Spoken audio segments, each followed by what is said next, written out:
Today we continue Ariyavasa Sutta. First we have to recite Ariyavasa Sutta Pali. Can you follow me? Tasayime Bhagave Ariyavasa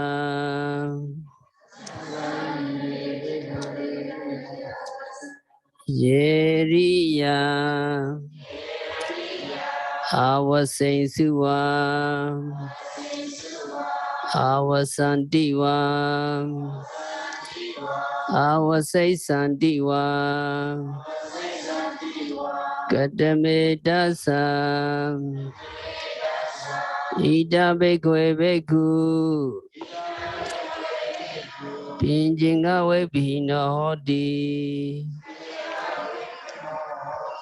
Chalinga Samanagato Ekareko Chatura Basino Panona Pijega Sijam Samawaya Satisano Anawila Singapore Pasada Gaya Singaro Suimoda Jaita Suimoda Binyo. We recite together. Dasaime Bhagave Ariyavasa Yeriya Avasai Suva Avasantiwa Avasai Santiwa Kadame Dasa Ida Bhagave Bhikkhu Pinjinga Vebhina Hodi Chalinga Samanagato Ekareko Chatura Basino Panona Vijega Sija Samawaya Satisano Anawila Singapore Pasada Gaya Singaro Suimoda Jaita Suimoda Binyo. Mercy Sierra aphorism. Can you follow me? To abandon the 5 factors, to be fulfilled with the 6 factors, and 1 protection, to depend on the 4 supports, and to dispel personal truths, to be free from searching, to have pure thoughts, to calm the in and out breath, to have a well-liberated mind, and well-liberated wisdom. The fully enlightened Buddha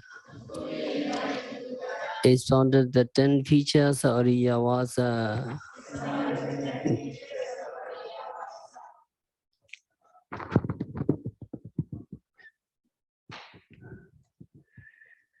So to practice, to develop 1 protection, we need 4 supports. Depending on 4 support, we need to get protection. Then you develop mindfulness by observing every phenomena occurring at the 6 senses. And then you have to encounter the 5 mental hindrances. In the beginning, yogi have not yet developed continuous mindfulness and strong concentration. Then you cannot gain control over your mind. So it would wander as freely as always to sense object it likes. Such an unruly mental states are of 5 kinds, known as Nivarana.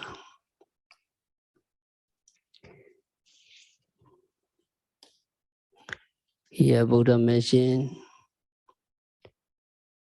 practitioner has abandoned 5 factors.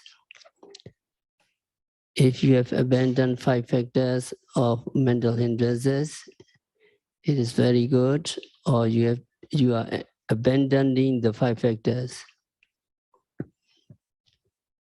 Sometimes the object is agreeable, object is pleasant, they may come kamicchanda, sensual desire. Sometimes the object is disagreeable and unpleasant, then there may come Pyavara Nivarana, a will.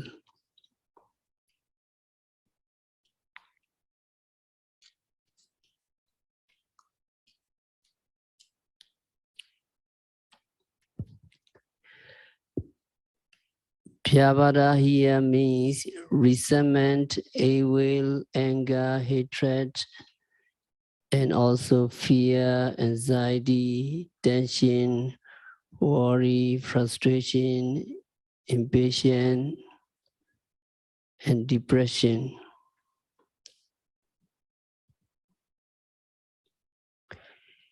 In the Mahasatipatthana Sutta, Buddha said, Santanwa ijatam vyavadam atime ijatam vyavado dipajanati. Asantan ijatam vyavadam natime ijatam vyavado dipajanati.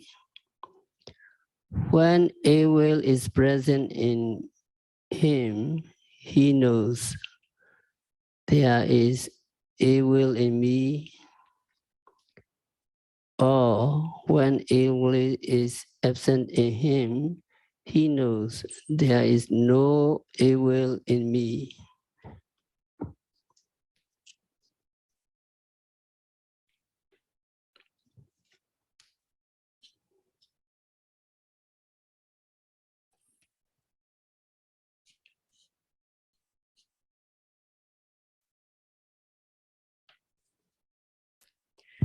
Here again, we have 2 kinds of reflection, manasikara.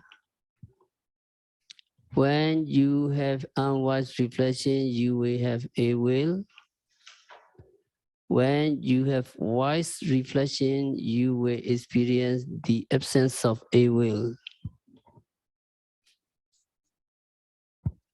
During the practice of meditation, anger or resentment may often arise in practitioner because some objects are disagreeable and unpleasant. Then anger arises. Yogis may be angry with themselves and they may be upset because there comes disagreeable object, unpleasant object. So practitioner cannot concentrate. Very soon they will be restless and become angry. When such anger or ill will arises, sometimes you will think of someone with whom you have quarreled and towards whom you feel resentment. So when these different kinds of emotion arise in practitioner, they must become aware of the presence of anger. Don't forget, note, capture that anger. I have anger. or you just capture, you just note anger, anger, anger. When you notice resentment and evil,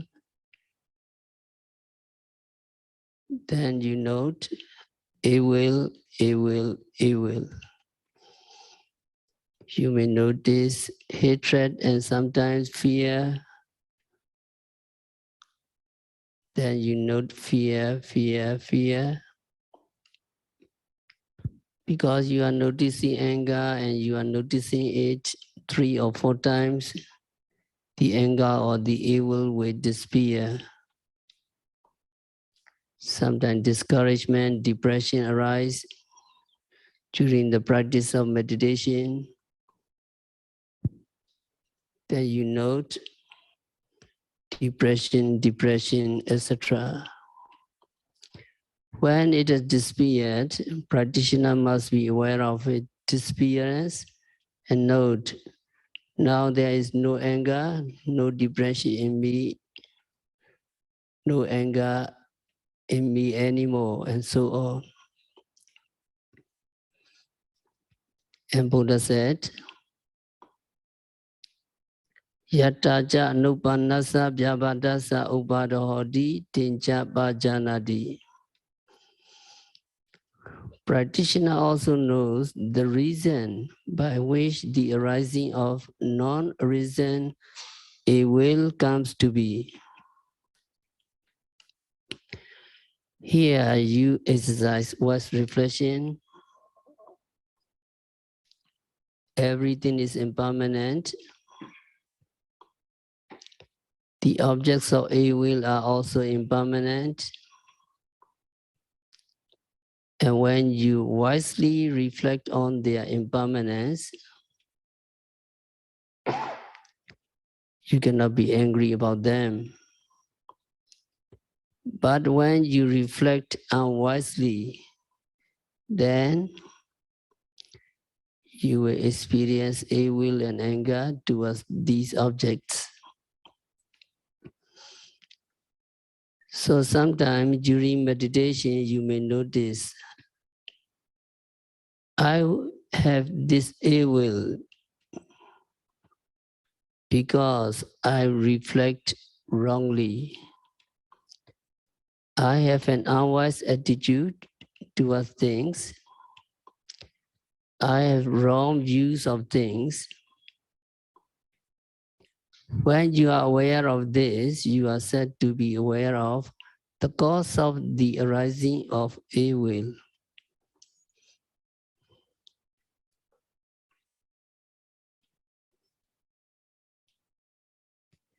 And the practitioner also knows why the abandoning of arisen ill will comes to be.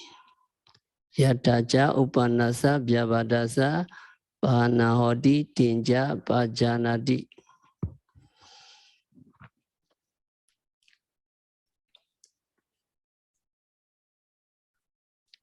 When you experience a will and take note of it, you will also observe its disappears.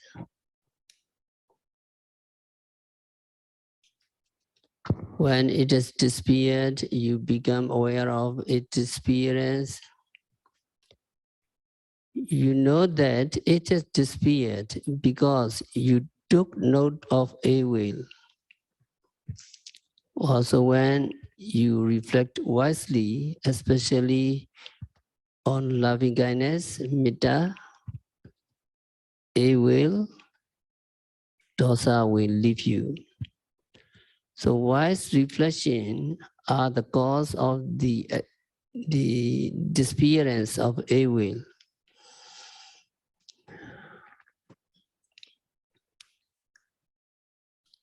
Outside of vipassana,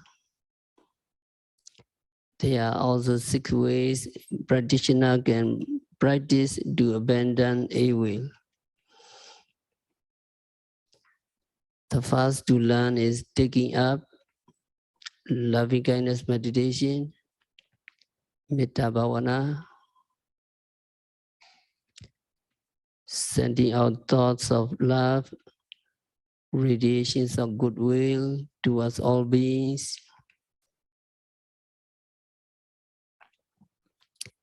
The second is to practice loving kindness meditation until you reach the jhana stage. When meditator reach the state of jhana, they will be able to abandon a will. The third is to reflect on karma as your own property. To reflect on your karma as your own property is important for many reasons.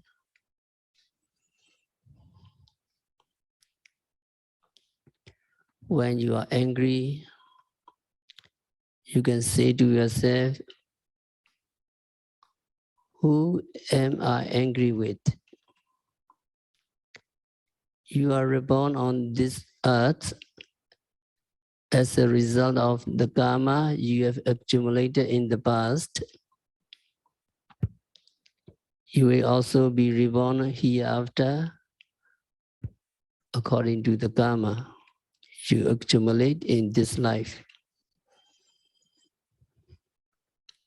So beings are born and die according to their karma. And since it is according to their karma that beings are reborn and die, there's no reason for you to be angry with anybody.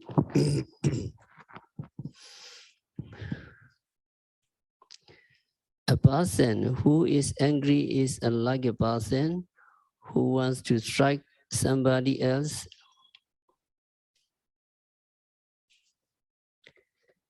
Such person want to take up a red-hot iron to strike, or he pick up filth to throw at somebody else.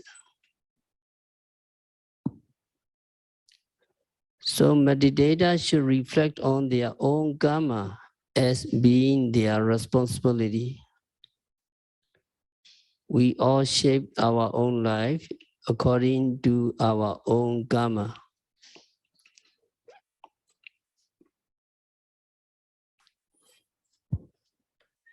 The fourth way is by reflection on karma being one's own property and property of other person as well. Or extensive contemplation on good things about metta, loving kindness, and bad things about ill will, dosa, or vyabhara. This means trying to see the advantages of loving kindness and disadvantages of anger, ill will, and hatred, dosa, or vyabhara. By recognizing what is good and seeing the advantages of loving kindness, as well as the disadvantages of ill will, you will be able to abandon vyabhara, ill will, hatred, and anger.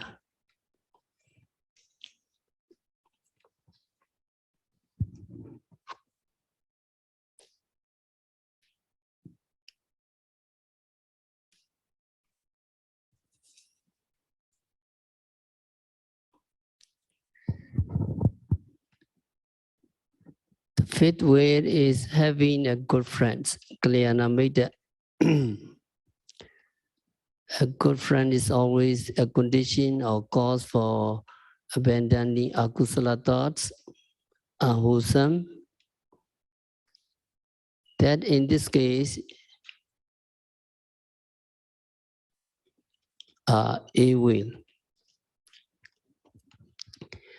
People who are full of love, full of loving kindness can influence other people to be full of loving kindness, full of love also. So when you associate with the friends with a person who had abandoned loving kindness, abandoned loving kindness, who had abandoned evil, then you will be able to abandon evil and anger, taking the friends as an example.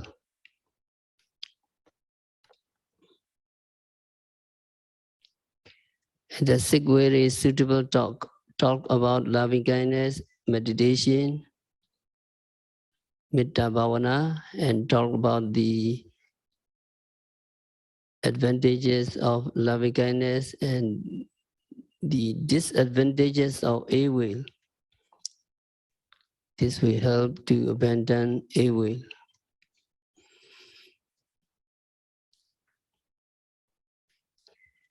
And Buddha said, Yataja Upanasa Pyavadasa Panahoti Tinja Bhajanati Yataja Bhinasa Pyavadasa Ayate Nupado Hoti Tinja Bhajanati. The practitioner also knows why the abandoning of arisen evil comes to be, and he also knows the reason by which not arising in the future of abandoned evil comes to be. This statement also pertains to the moments when you attain path consciousness. When you reach the third stage of sainthood, when you become anagami, you abandon evil altogether.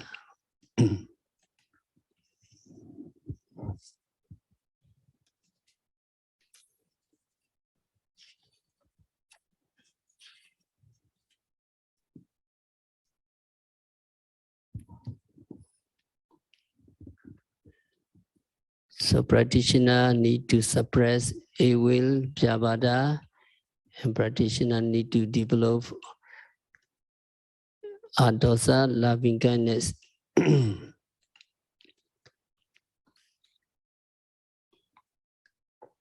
There's a story that our Bodhisattva suppressed his anger and how he was compassionate and how he helped his enemy to get free from suffering. There is a story of Mahakapi Jaraka.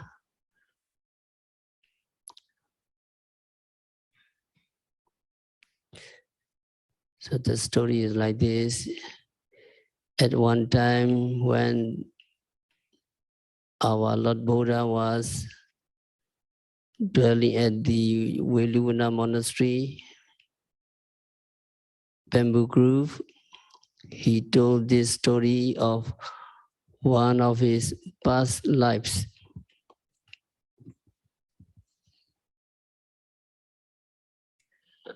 Just as in this present life, his cousin Devadatta had tried to harm him by throwing a stone at him. In the previous life, his cousin Devadatta tried to throw a stone.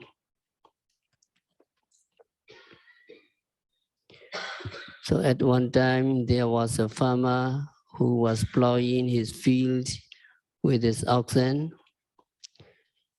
After some time, he let the oxen loose and began digging with the spade.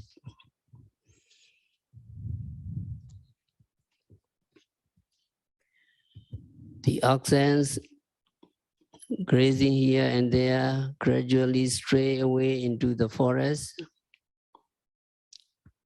When the time was getting late, that man set aside his spade and looked around for his oxen.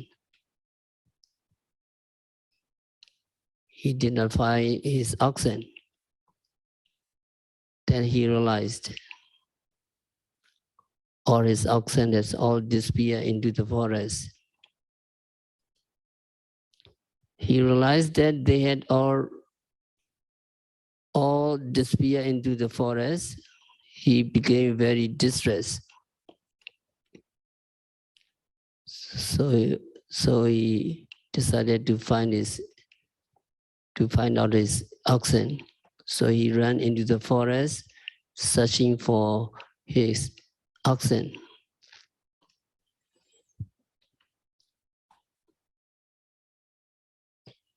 He lost his way, unfortunately,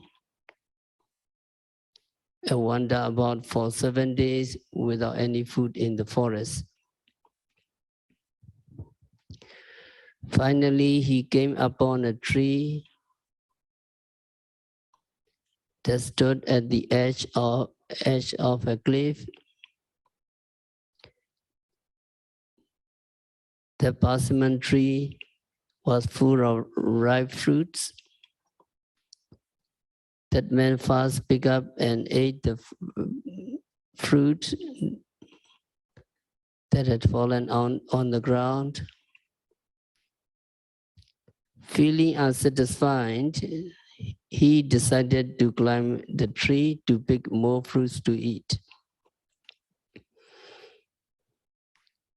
He climbed up the tree, but the branch below him suddenly broke,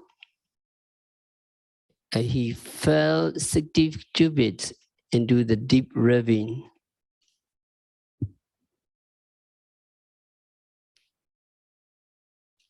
Fortunately, there was water in the ravine. The water in the ravine broke his fall and saved him from being crushed to death. But that man could not climb out of the ravine and spent 10 days trapped there.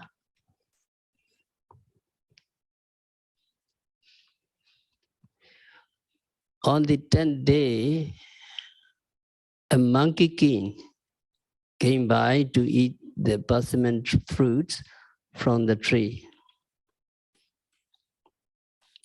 The monkey king heard the splashing noise below where the sound. The monkey looking, and he looked down into ravine and saw a man splashing water.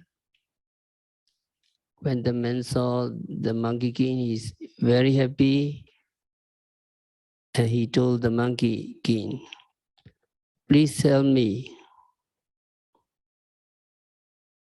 That man shouted, and that man told the monkey king about how he fell down to the deep ravine. The monkey king took pity on the man. "So don't worry, man, I will save your life." But he need to test. So he tested his strength by carrying a heavy stone. Finally, he decided to help that man. So the monkey king went down into the ravine to save the man. He carried the man upon his back and with great effort managed to climb back up to the top.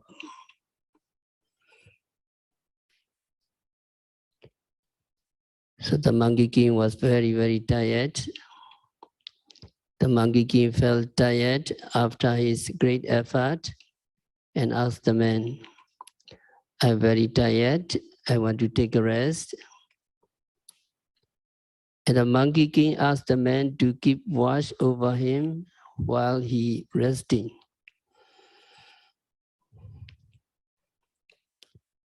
The monkey king lay down and very soon fell fast asleep.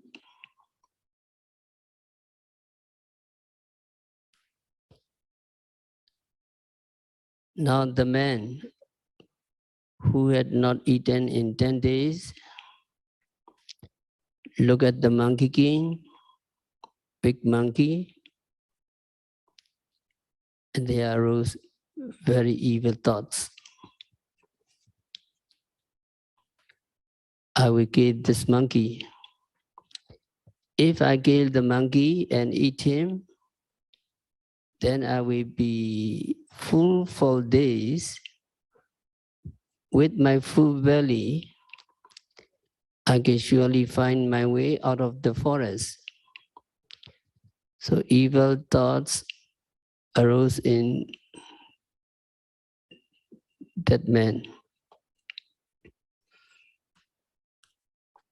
So the man took a stone and hit the monkey on the head.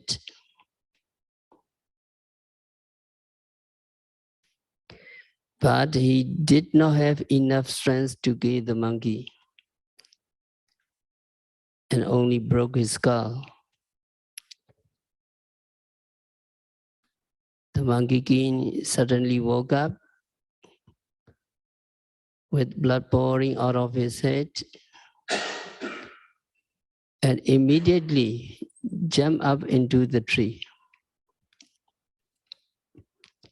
That the monkey king reproached the man with tears in his eyes. Man, I saved your life, I saved you,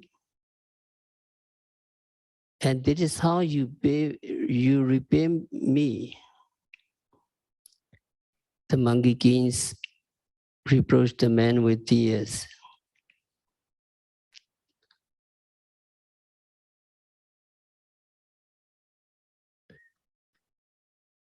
But the monkey king have compassion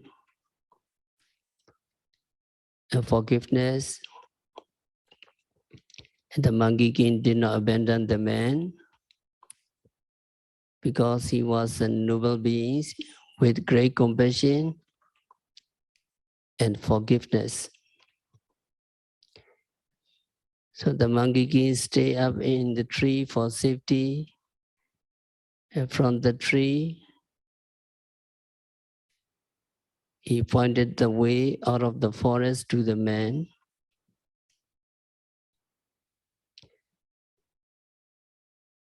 So that is how the Bodhisattva, the monkey king, helped his enemy to get free from suffering. And what happened next? Because of his evil deed, the man felt a burning sensation over his entire body. And when the man went to the pond to throw water on himself to cool down, leprous, foul-smelling sores appeared over his entire body.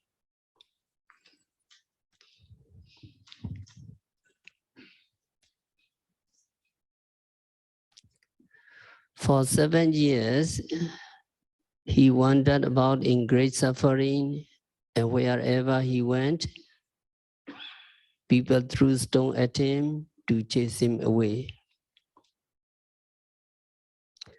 Finally, he came to Migachara Park in Varanasi,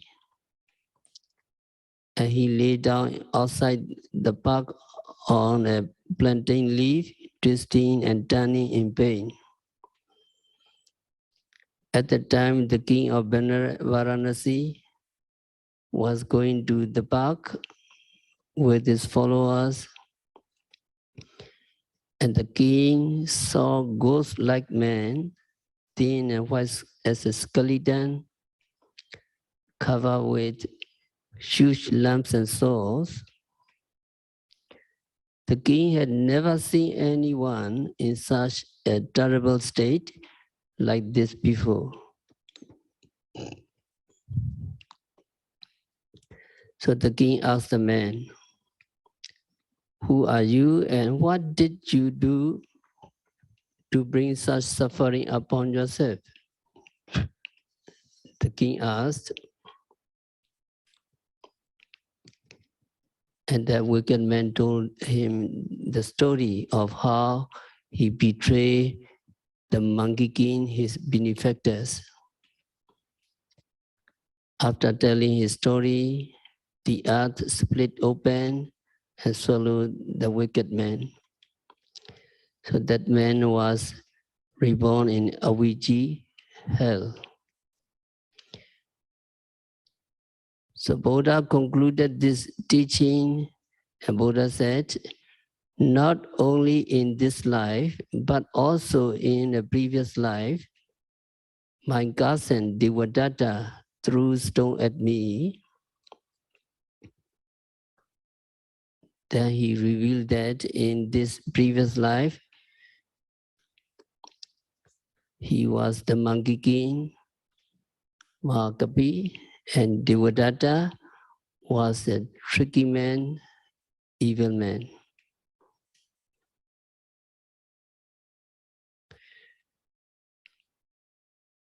So in this story, we need to learn that how Bodhisattva suppress his anger, suppress his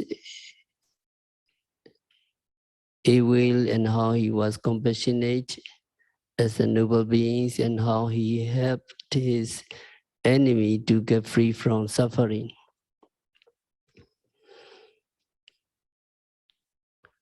So people do not remember to put the oil of loving kindness in their relationship with other people. There is so much friction, scratching, and cutting in our human relationships. If only people could put just a small amount of loving kindness in their relationships, a lot of unnecessary anger, hatred, grudge, resentment, and other undesirable results could have been avoided. No conflict, no resentment, no war at all. So even we cannot practice all features of Ariyavasa, 10 features of the abode of noble ones, Mahasi Sayadaw reminded to follow this one, abandoning the Pyavara Nivarana, will or anger in particular.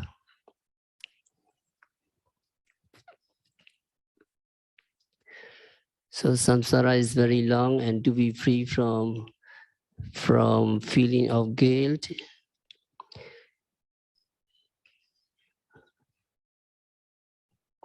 we should ask forgiveness from others, and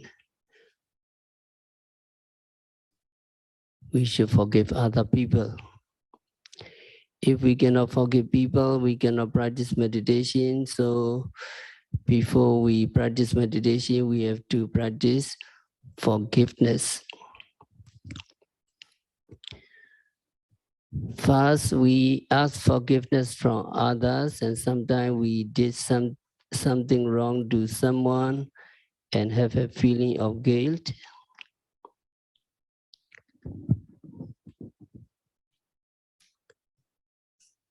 Then during meditation, this feeling of guilt comes to us again and again and spoil our meditation. That is why we should ask forgiveness from others before we practice. Then we forgive other people. We have done something wrong to us. This helps us get rid of anger or grudge we may have had against them. Otherwise, we cannot send loving kindness to them and cannot practice meditation. Since this feeling of anger will disturb our meditation.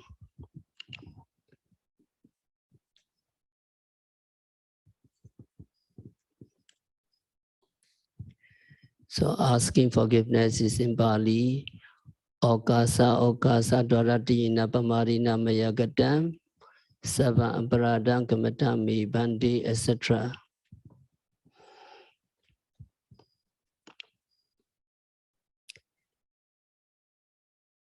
So that means if by deed, speech or thoughts,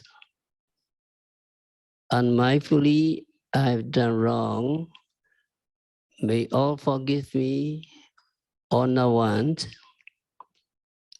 That means we may have something wrong to Buddha, Dhamma, Sangha, parents and teacher who are in wisdom and compassion strong.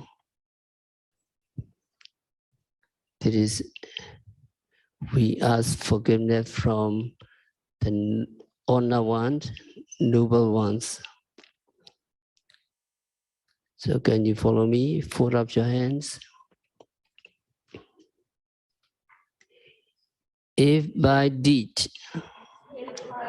speech or thoughts, unmindfully, I have done wrong, may all forgive me, or not once, who are in wisdom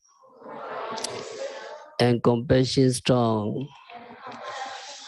If by deed, speech or thoughts, unmindfully, I have done wrong, may all forgive me, or not once, who are in wisdom and who are in wisdom and compassion strong. So that is, we ask forgiveness from the Buddha, Dhamma, Sangha, parents and teacher. We may have something wrong to our benefactors by deed, speech or thoughts. But sometimes we may have done wrong with thoughts.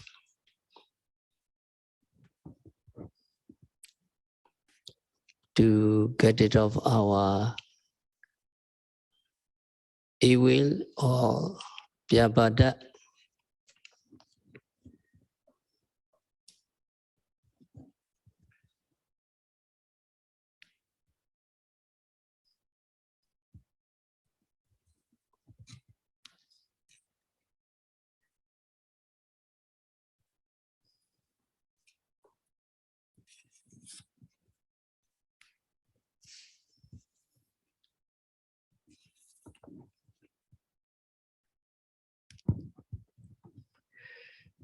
Then another hindrance is Tinameda, sloth and double, which is simply sleepiness. Sleepiness may come to practitioner every now and then. We all practitioners have experienced this sloth and double during our meditation. Mahasatipatthana Sutta, Buddha said, when sloth and double are present in him, practitioner knows there are sloth and double in me. Or when sloth and trouble are absent in him, he knows there are no sloth and trouble left in me. When practitioners feel sleepy, they must be alerted to their sleepiness and take note of it. Often just by taking note, practitioners are able to abandon sleepiness. Practitioners are able to drive away sloth and trouble. When sloth and trouble disappear, you are also aware of their disappearance. Then you know that there is no sloth and trouble left in me, they have disappeared.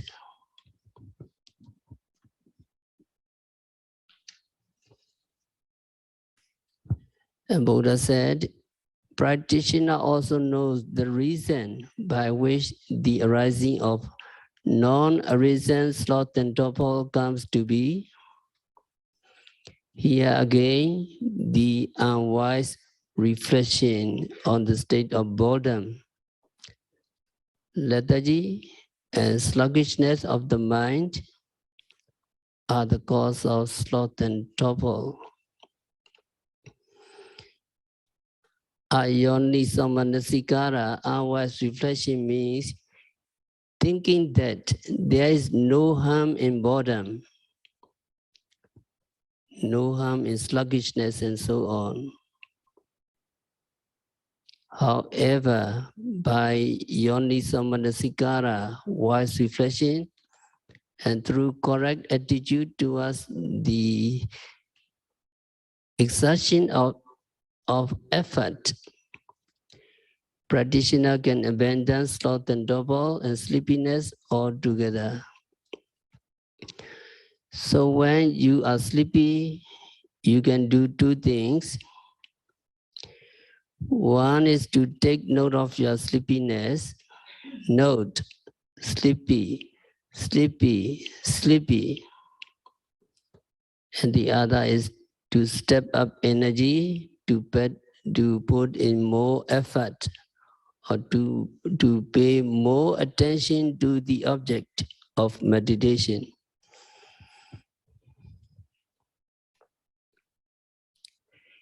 By way of effort, sloth and torpor can be abandoned. When sloth and torpor are abandoned, when they are absent, practitioners know that they are absent, and practitioners know that they have been abandoned. And Buddha said, Yataja nupanasa tina medasa upadahodi tinja pajanadi. Yataja upanasa tina medasa pahanahodi tinja pajanadi. Yataja binasa tina medasa ayate nupadodi tinja pajanadi. That means practitioner also knows the reason by which the arising of non-arisen sloth and torpor comes to be. He also knows the reason why the abandoning of arisen sloth and torpor comes to be. And also he knows the reason by which non-arising in the future of the abandoned sloth and torpor comes to be.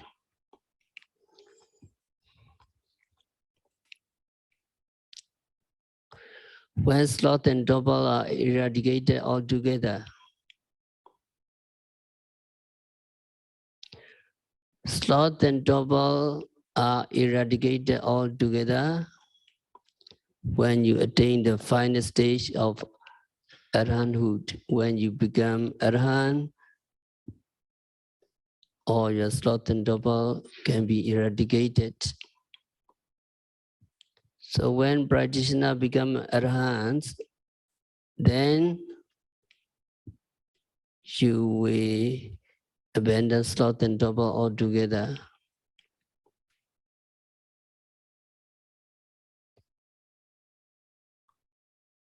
Practitioners are aware that sloth and torpor have been eradicated because they have truly attained the last stage of arahanthood. There are also 6 ways that lead to the temporary abandoning of sloth and torpor. Number 1 is seeing the cause of sloth and torpor in eating too much. That means you must know that when you eat too much, you will feel sleepy. When the stomach is full, it needs more blood, and the blood which would have gone to the brain will go to the stomach. You will feel dizzy or you will feel sleepy.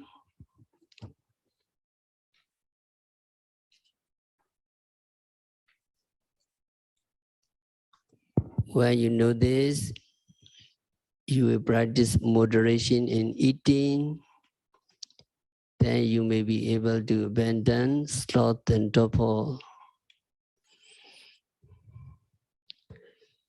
And the second way is changing your posture.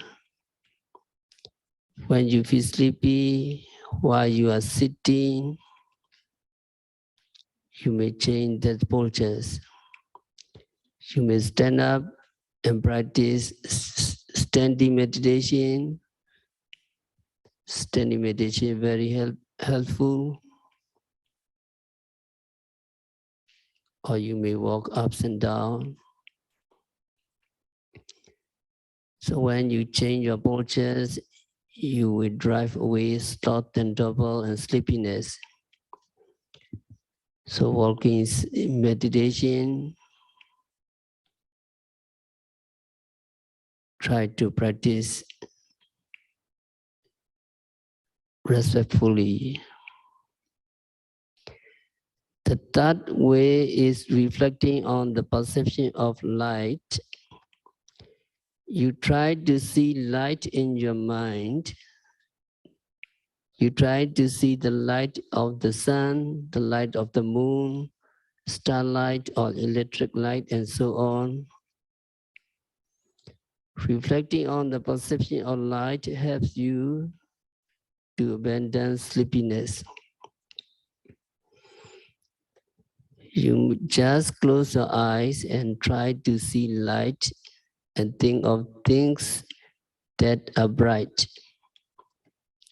This way, you may be able to abandon sloth and torpor.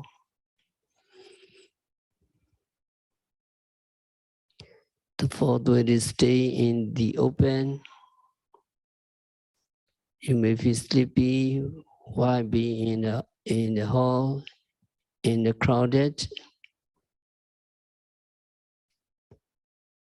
Then walking meditation time, you may go outside and sit under a tree, and you may sit somewhere outside. Then you will be able to abandon sleepiness. And the fifth way is having a good friend, a friend who is not fond of sleeping, a friend who is not given to too much sleepiness. When you associate with a person who is energetic, who does not feel sleepy all the time, then you will be able to abandon sloth and torpor and sleepiness.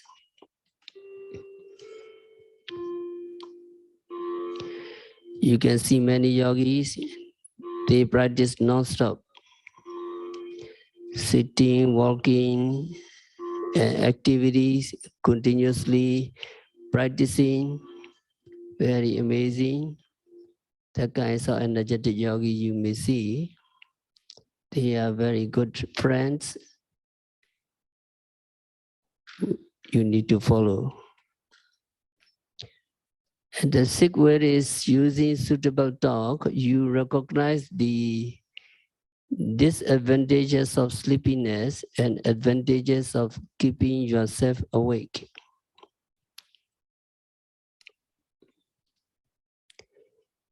In the Sutta, you find more references and more advice to counter sleepiness. You may know Venerable Moggallana. Venerable Moggallana was one of the two chief disciples of the Buddha. He was the most developed in the field of psychic powers.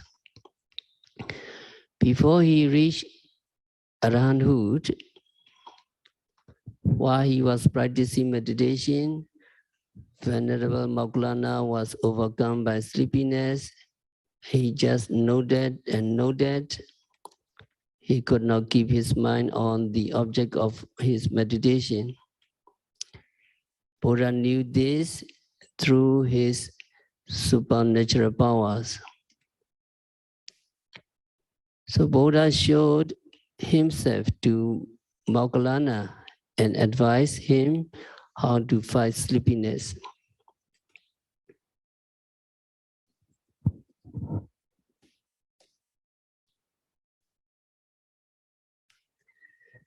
This is mentioned in the Sutta of Anguttara Nikaya, the book of the gradual sayings.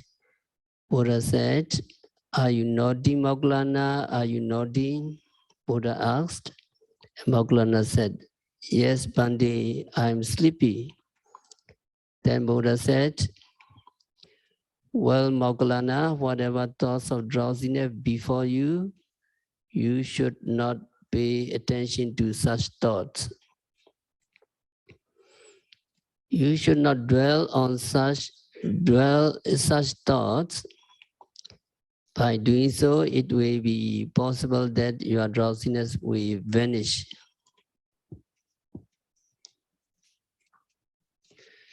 So when you think of something that causes sleepiness, you should avoid these thoughts. Sometimes we want to take rest. How nice to have pleasure, to take rest. So when you think of something that causes sleepiness, you should avoid these kinds of thoughts. So this advice is number one, and number two is, if by doing so drowsiness does not vanish, then you should reflect upon the teaching that you have heard and learned. You should ponder over this teaching and examine them closely in your mind. By doing so, it is possible that your drowsiness may vanish. That means you should think of the Dharma you have learned and think of the Dharma you have heard before. Mahasatipatthana Sutta, Uddisa Bali, you recite very well. And Metta Sutta, Metta Bhavana, and other Sutta, you recite very well. So you develop some kinds of curiosity about the Dharma and have some reflection on the Dharma. And when you ponder over the Dharma, its meaning is closely in your mind. You will become alert again, and you will be able to drive away your sleepiness or drowsiness. When by doing so, drowsiness won't vanish, the third way is to repeat in detail the teaching you have heard and learned. That means you will recite them. When you have learned something by heart, you recite it.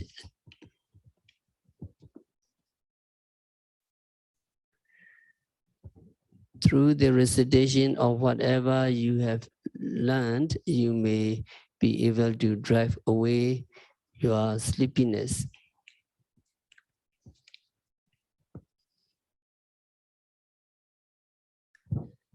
So here's some more advice, and we will continue next time. We have to stop our discourse for today. By practicing Vipassana meditation, by observing every phenomena occurring at the six senses, by noting rising, falling, sitting, touching, walking, standing, continuously and meticulously, may all yogis dwell in the Ariyavasa, the abode of noble ones, gracefully. May all yogis be liberated from all suffering. May all yogis realize the real peace in the very near future. So,